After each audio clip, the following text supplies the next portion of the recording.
Hi, Jason is here. Welcome back to Jason Translation YouTube channel. I'm so glad that I can meet you again, everyone. In this video, we are going to study English grammar for intermediate level. Dan kita akan sediakan pembelajaran tentang grammar mulai dari yang basic sampai dengan advanced. Dan saat ini kita berada di level yang lanjutan atau di level yang tengah. Kita akan membahas tentang tenses, tapi agak sedikit berbeda. Kita memahami tenses dari sisi konteksnya. Sehingga kita tidak hanya menghafalkan saja, melainkan kita memahami kapan sih kita perlu menggunakan konteks ini dan bagaimana sih kita membedakan satu tenses dengan tenses yang lain.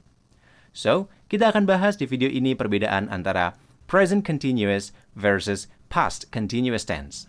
Okay, so kalau present continuous seperti halnya I am doing. Untuk past continuous tense, I was doing. So, are you ready? Let's get started. Jadi, secara introduction, membedakan dua tenses antara past continuous tense dan present continuous tense sebenarnya lebih mudah. Kenapa? Sebab keduanya mempunyai konteks yang sama, hanya berbeda waktu saja. Oke, kalau dari namanya, nah karena kalian biasanya terlalu fokus menghafal nama, kita coba hilangkan terlebih dahulu. Oke ya, kalau kita mulai dari nama, past dan present itu artinya berkenaan dengan waktu. Oke, yang pertama, past continuous tense artinya merujuk pada waktu yang sudah lampau. Sedangkan present continuous tense merujuk pada waktu yang sekarang. Untuk continuous, nah apapun konteks kata kerjanya, apabila sedang melakukan, maka disebut continuous. Sedang. Jadi apapun konteks kata kerja, apabila merujuk pada kegiatan sedang melakukan sesuatu, ya udah, ciri-cirinya adalah to be, plus verb ing. Selalu itu. Ya. Perhatikan contoh berikut ini. Aku sedang mengerjakan tugas rumah sekarang. Nah, ini jangan dipisah, jadi jangan satu. Nih, aku sedang mengerjakan tugas rumah sekarang. Jadi ketika saya mengucapkan, saya masih dalam kondisi mengerjakan tugas rumah, gitu. Contoh yang kedua, aku sedang mengerjakan tugas rumah waktu kamu datang kemarin. Jadi, pada waktu kemarin, ada seseorang datang, yaitu kamu kan. Kamu datang, ketika kamu sampai, nah sebelum kamu sampai, aku itu mengerjakan tugas rumah, ya kan? Pas kamu sampai, saya masih mengerjakan tugas rumah. Nah, spesifiknya pada waktu kita ketemu, kamu datang saat aku sedang mengerjakan tugas rumah. Nah, kata sedang ini tentu selalu menggunakan konteks continuous. Alright, hanya bedanya pada kalimat yang pertama konteksnya adalah sedang, sekarang.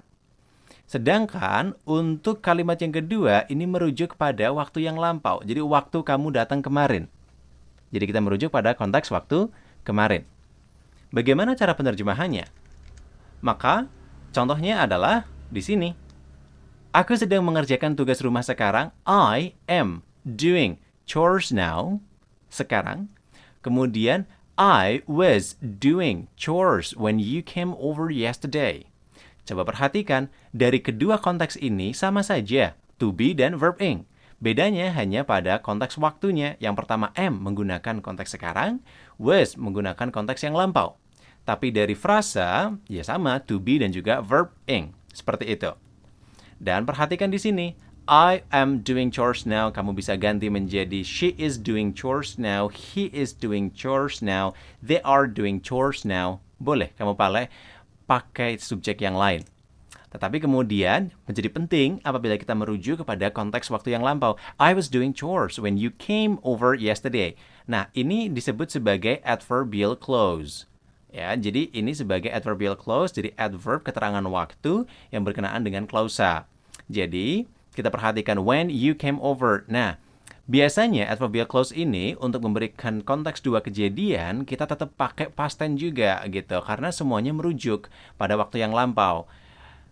Karena ya keterangan waktu ini hanya memberikan keterangan umum saja, maka kita gunakan apa? Simple. Selesai. Jadi tinggal kasih aja kata kerja bentuk kedua. Selesai. I was doing chores. Jadi ini diartikan saya sedang melakukan gitu. When you came over yesterday, ketika kamu datang kemarin atau ketika kamu mampir kemarin. Nah, itu adalah cara membedakan sedikit aja, tapi itu sangat matter. Apabila kalian mau perhatikan contoh yang lain, it will be easier for you. Okay, to take a look, more examples. Okay? Nah, jadi dengan menggunakan perbandingan-perbandingan tenses ini akan membuat kamu lebih mudah ya memahami konteksnya. Semoga video ini membantu yang sedikit ini. Dan kita akan ketemu lagi di sambungan video yang lain dengan materi yang lain.